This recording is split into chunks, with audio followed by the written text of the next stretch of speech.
of computer. The duration for the fourth generation computer is between the 1971 to 1980.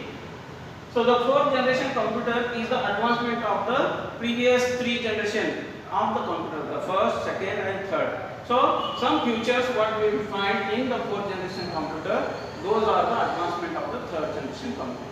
So we will see some of the important points related to the fourth generation computer. So the fourth generation computer, the main component or the device what we are using in the fourth generation computer is the microprocessor. So the start making use of the microprocessors, like we have seen the your microprocessor, the 8085, 8086 or the Intel i2, i3, i5, i7, whatever we are using, those microprocessors were introduced in the fourth generation of computers. Then again the one more device or component what we are using in the fourth generation computer is the VLSI. That is the very large scale integration. Very large scale integration or integrator. In third generation computer what we are using the IC. So again the advanced technology, the very large scale integration circuits.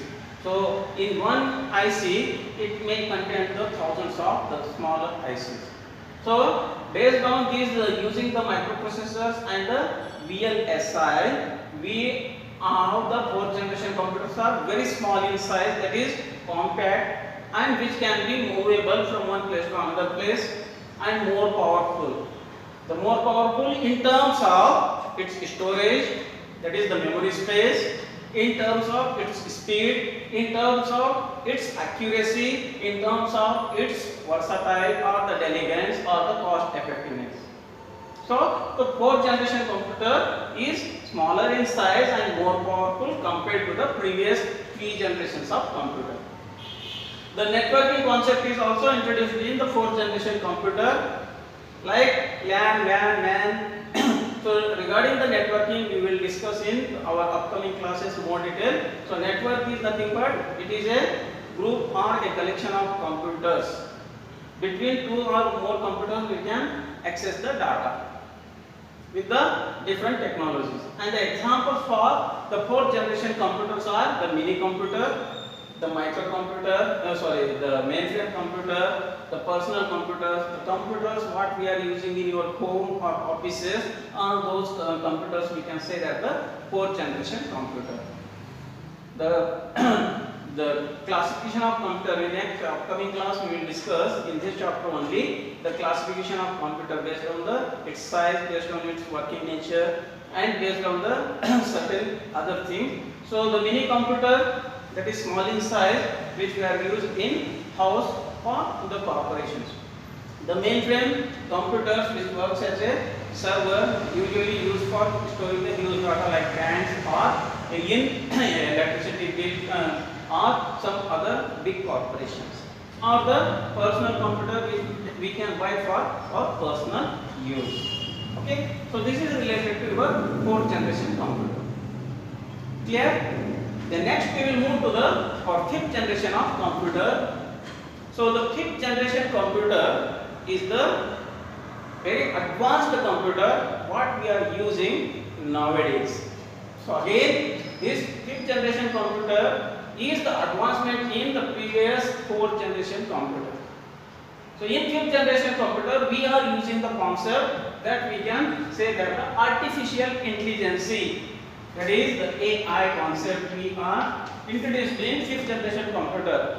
So what is this AI? The human which can think or acts like a human being.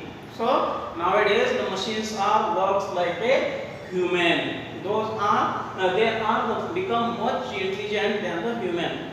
So like we are using the robots, we are using the sensors like smoke detection sensor or the face detection sensor, or anywhere like automatic opening the doors. When you visit the malls, when you just enter the door, or if you come in front of door, the door will automatically opens, and once you enter in, that door will automatically closes. So those are all comes under the artificial intelligence. Again, in this the fifth generation of computer, we are using the devices like VLSI, the very large scale integration, and the ULSI, that is the ultra large scale integrator. So again, this is the advancement of the your VLSI. So in one ULSI you can find the thousands of VLSI. So once again the size of the computer become less, once again the power consumption become less, and once again the fifth generation computer become the more powerful if you compare to the previous generation of the computer. And this computer is more intelligent, as we are using the concept artificial intelligence. So it can be used as a personal assistant in decision making systems or office automation systems or alarm system, etc. Then it is the more faster compared to the previous computers beyond your expectations. Within a fraction of seconds we can perform the millions of instructions, or we can process the millions of instructions. So like what are the computers, supercomputers we are using, those are all comes under your fifth generation computer. The examples may be the desktop, whatever the computer we are using in our house or office, that also become the fifth generation computer. The laptops, what we can carry with us in a bag, that is the laptop. The notebook like the smartphones or the robot. These are all the examples for the fifth generation computer. And this fifth generation computer duration from 1982 till date. Still certain works are keep on continuously going on in this fifth generation computer.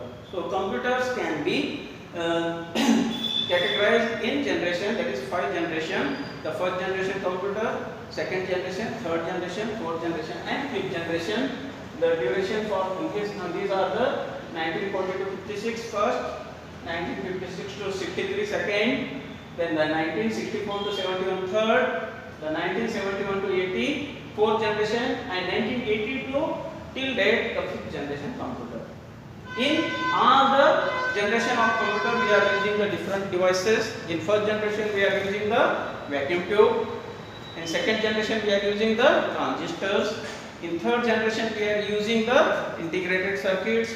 In fourth generation we are using the microprocessors and the VLSI. In fifth generations we are using the ULSI or the artificial intelligence.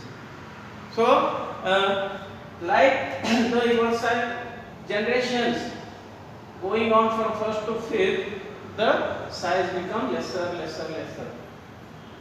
The price become less and less. The price become very less and less.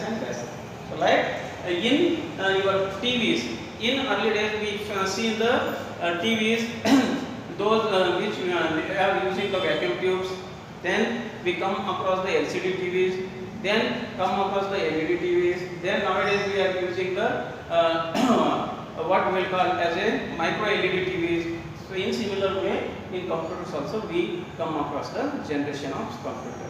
So in our next class we will discuss regarding the evolution of computer. Thank you.